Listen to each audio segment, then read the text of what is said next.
Hello पिलाने स्वागत करुच्ची आम यूट्यूब चैनल आउ एक नुआ वीडियो को। तो पिलाने स्कूल पिला आसी बहुत बड़ सूचनाटी कौन ना विद्यालय और गणशिक्षा विभाग पक्षर पठाई एक चिठी जहाँकि प्रत्येक जिलापाल पाखु। तो प्रत्येक जिलापाल पाखु एक चिठी पठाई कहीं पठाई कौन रही स्कूल पिला नुआ अपडेट चलतु देखा आमर ये वीडियो रे। तो चैनल नुआ होते चैनल टी सब्सक्राइब करनी वीडियो को गोटे लाइक कर दिंतु। तो चलतु फटाफट अपडेट जाना आम। तो पिलाने आपण मैंने स्क्रीन में देखिपे आसंता 17 तारिख में राज्यर समस्त स्कूल वृक्षरोपण कार्यक्रम करा एक पेड़ माँ के नाम पर कार्यक्रम रे वृक्षरोपण हो। यही दिन स्कूल सकाल 7टारू अपराह 1:30 जाए खोल नहीं विद्यालय और गणशिक्षा विभाग पक्षर समस्त जिला अधिकारी को चिठी होती।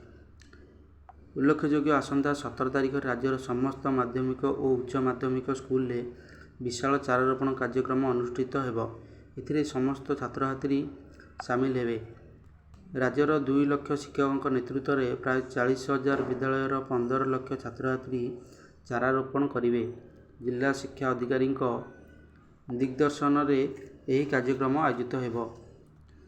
चिठी उल्लेख कर सरकार अनुमोदन क्रमे समस्त सरकारी अनुदान प्राप्त स्कूल समय को परिवर्तन करा 17 तारिख में छात्र छात्री मैंने सकाल 7टा सुधा स्कूल में पहुँचे। 1:30 बेलू स्कूल छुट्टी करा मात्र से दिन समस्त पिला जेपरी मध्याह्न भोजन करती ताकू सुनिश्चित करा एथिसह पाठपढ़ा सेहीपरि विभिन्न प्रतियोगिता करा कृति छात्र छात्री को पुरस्कार वितरण करा।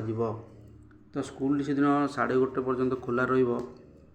तो यहीपरि किसी जहाँकि विद्यालय और गणशिक्षा पक्षर सूचना आसीथिला आपण माने तो भल भाव क्लीयर हो जिवेनी। तो यहीपरि एजुकेशन रिलेटेड वीडियो देखा आम चैनल टी सब्सक्राइब करनियंतु।